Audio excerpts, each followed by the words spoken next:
So here's a question for you guys.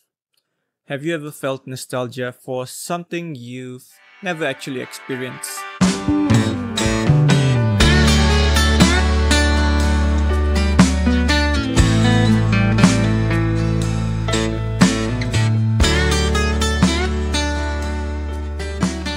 A short story time. Before I actually got my XT3, I actually started my photography journey with the Canon 1200D. Obviously, it didn't have all the bells and whistles. It didn't have any fancy autofocus or not even film simulations like the one on my Fuji XT3. But it did scratch that early photographic itch for me. It was simple, it was clunky, but it made me at least start with my photography journey. And even though the XT3 came along with its better specs and better features, I always came back to the Canon. It just had a certain feel to it, you know? But eventually and regretfully, I had to sell that 1200D. So here we are today, and I got a new Canon DSLR which I traded in my wheel setup for. And not just any Canon. I got the Canon 70D which I'm filming on right now, and it's obviously an upgrade for the 1200D.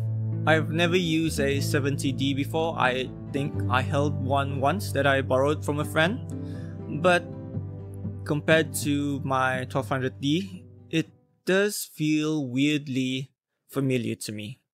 So I took it for some photo walks in my hometown of Donggongon, and I guess let's talk about it.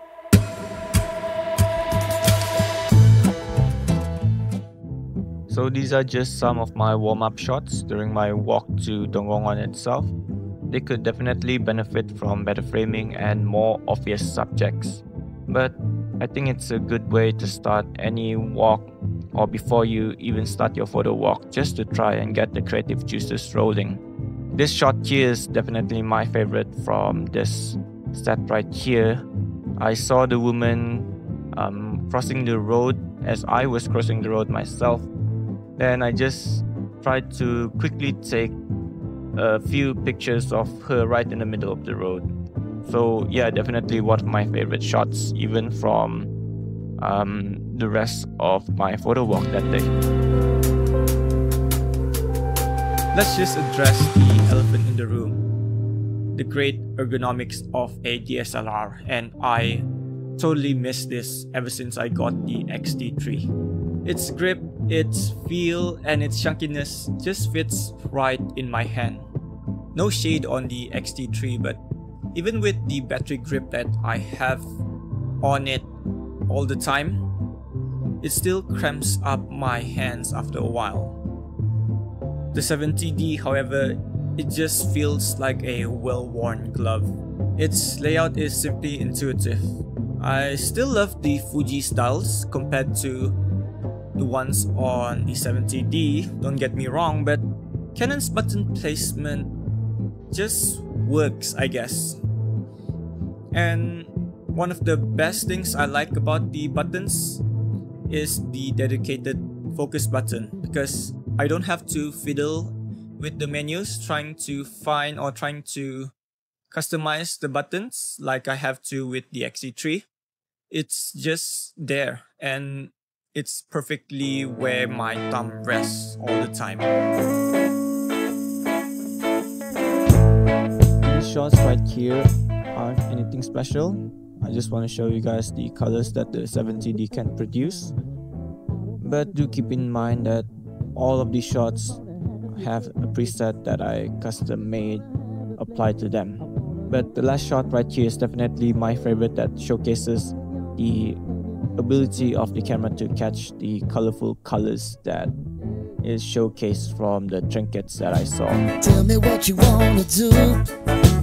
Give me everything. Yes, honestly and obviously the 70D is a very chunky boy, but compared to my XT3 with its battery grip, honestly it's not that much different. But here's the win for the 70D, the battery life. Because I can just turn off the main screen and rely on my top LCD for my settings, and this thing will simply last all day.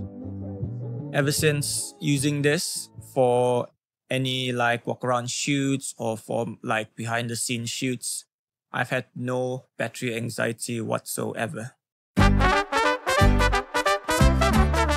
Now for these shots right here, I implemented some framing around the subject.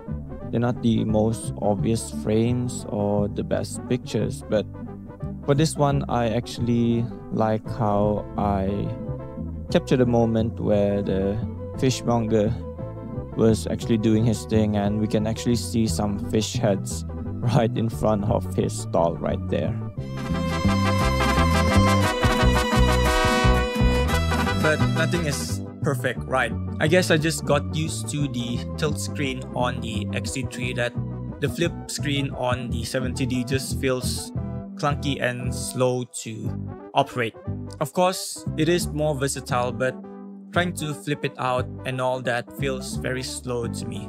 It is nice though that I can finally flip the screen out and see myself when recording videos. That's one of the things that I not actually miss, but I haven't had any experience of doing ever since I started my YouTube journey.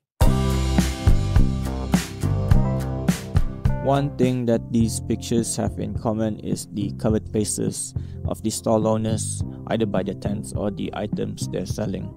But for this picture right here, as someone who doesn't do street photography a lot, it kinda evokes a certain feeling or emotion in me, like I shouldn't have been taking this picture in the first place. But taking a picture of the subject through the gap kind of frames the subject in an interesting way, if I do say so myself. I'm not gonna dive too much into the specs or comparisons, although I already did compare this a lot with the XT3, but this isn't that kind of video. I will say this though, I don't like pushing the ISO on this thing whatsoever. There's way too much color noise for my personal liking. And I find that even with the RAW files, editing low light shots is a bit tough for me personally. But obviously fast prime lenses will make a huge difference, because the slow variable aperture on this 18 to 135mm lens that I have on right now just doesn't let in too much light, especially with the smaller APS-C sensor on the 70D. I just found these pictures interesting or funny, like the colors matching on the vegetable or the person smoking and even the Tamu master vest. But for this last picture right here, I found it really funny or interesting to think of a tiger stalking the small town without people really noticing it. Also, I liked how the color of the bike almost matches the color of the tiger itself. But when the conditions and your settings are right, you can expect good image quality and colors from this camera. Again, I don't want to compare it to the XT3 too much, but the image quality is kinda soft, but in a good way. Two words to describe the image quality of this camera are smooth and calming. It's not super accurate, but in a way it's very pleasing. Especially on skin tones, there's just this warmth and this charm to them. It's not clinical, it's not sharp and punchy. For me, it just feels right. And I don't want to throw this term out willy-nilly, but it's kind of film-like in a sense. Sure, the XT3 has great color science and great color rendition, especially if you play around with the film simulations, but Canon's just feels different.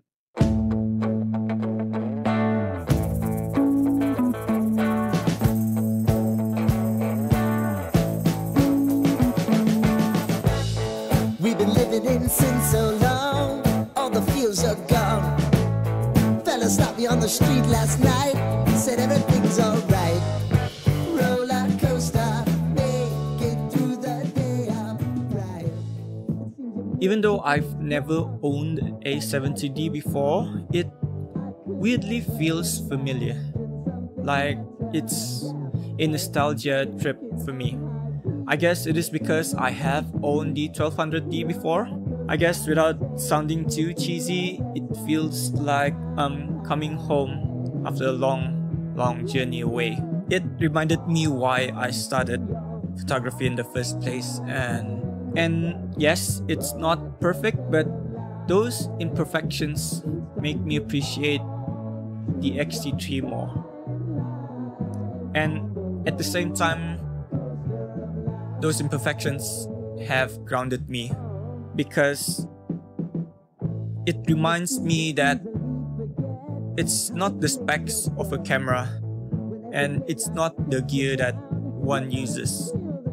It's the person holding the camera, the person behind the camera. And of course, it is about the moments that we capture with the camera, with the gear, and not the gear itself. That's what matters most. So yeah, I guess that's the video. Let me know if you guys have any experience with the 70D or the 1200D for that matter down in the comments below. I'd love to hear your stories down below. And yeah, as always, thanks for watching, and I guess I'll see you guys in the next one. Peace.